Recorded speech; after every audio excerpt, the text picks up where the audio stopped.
اگر پارلیمنٹ والے ہو یہ علماء مسجد والے ہیں. ایم پی رہے گا، وارث ہی رہے گا. بے لگام زبان سب کی ہے جناب حیدرآباد. بے لگام زبان سب کی ہے، اور میں خادم بن کر عرض کر رہا ہوں، آپ جیسوں کو آپریشن کرنا آتا ہے، ہم کو پوسٹ مارٹم کرنا آتا ہے. میں لفافے کا صاف جواب دیتا ہوں. لفافوں پر تمہاری نظر کئی کو، تمہارے رشوت پر ہماری نظر پڑی، تمہارے سودی کاروبار پر ہماری نظر پڑی، تمہارے کرپشن پر ہماری نظر پڑی. سودی کاروبار کو حلال بنا رکھا ہے. اگر میں اس مسئلے کو فقہ کی انتہا پہ چلے جاؤں، تم جیسے لوگوں کو ایم پی سے استعفیٰ دینا پڑے گا. میں اگر سود کے حلال ہونے کی تشریح کر دوں تو نتیجہ کیا ہوگا جناب حیدرآباد؟ اب کہتے ہیں جناب حیدرآباد بولتے ہیں ہم نے ان کو نہیں کہا کہ ان کو کہا. جن کو کہا وہ بھی تو عالم ہے. یہ کہاں کا امتیاز ہے؟ مولانا ارشد مدنی کی قدر کرو اور شمشاد کی قدر نہ کرو. یہ کہاں کا انصاف اور امتیاز ہے؟ مولانا محمود مدنی اور حضرت مولانا سجاد نعمانی دامت برکاتہم کا ادب کرو اور حافظ یاسین کا ادب نہ کرو. کیا ان کا قرآن الگ، ان کا قرآن الگ؟ کیا ان کا علم الگ، ان کا علم الگ؟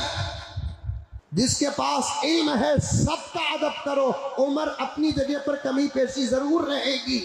صحابہ عمر دیکھ کر ایک دوسرے کی عزت نہیں کرتے تھے، علم دیکھ کر عزت کرتے تھے. میں صاف کہنا چاہتا ہوں، مہاراشٹر کا نتیجہ اگر آپ کو بے قرار کر رہا ہے تو پھر یو پی کا جواب دو نا. یو پی میں کون سا فتویٰ آیا حضرت مولانا سجاد دامت برکاتہم کا؟ یو پی میں تو تمہارے ہی تو جملے تھے.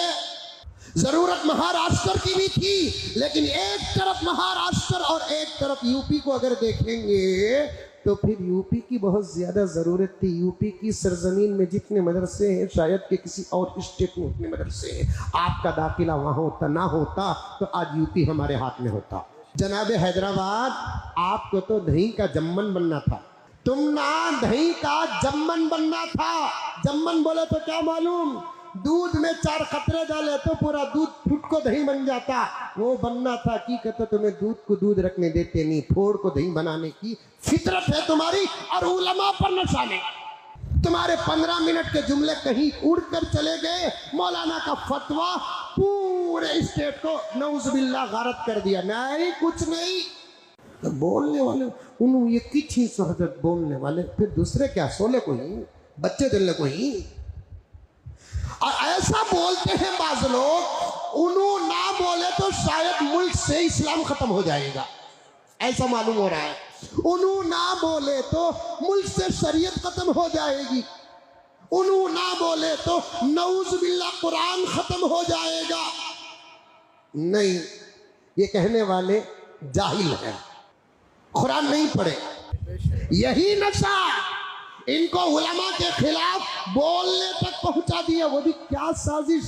الیکشن سے پہلے جب حضرت کا اعلان آیا تو عوام بھڑکنے لگی، تو تب انہوں نے سیاسی ایسا زبردست کھیل کھیلا. انکل جناب حیدرآباد تمہیں سیاست میدان میں اتر کر رہی، ہمیں قرآن اور حدیث پڑھ کو کر رہی.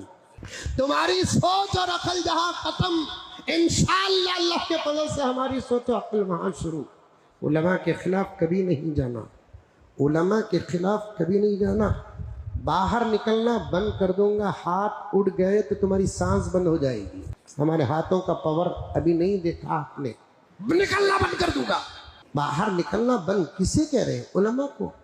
تم اگر کرسی والے ہو، یہ علماء منبر والے ہیں. تم حالات کی کتاب والے ہو، یہ قرآن والے ہیں. تمہاری نسبت اگر سیاست سے ہے تو ان لوگوں کی نسبت علماء کی قدرت اور نبوت سے ہے. میرے بیٹے کو کون بھی ستایا، مجھے تکلیف ہوتی نہیں ہوتی؟ ویسے ہی عالم کو ستاتے ہیں تو تکلیف نبی کو ہوتی ہے.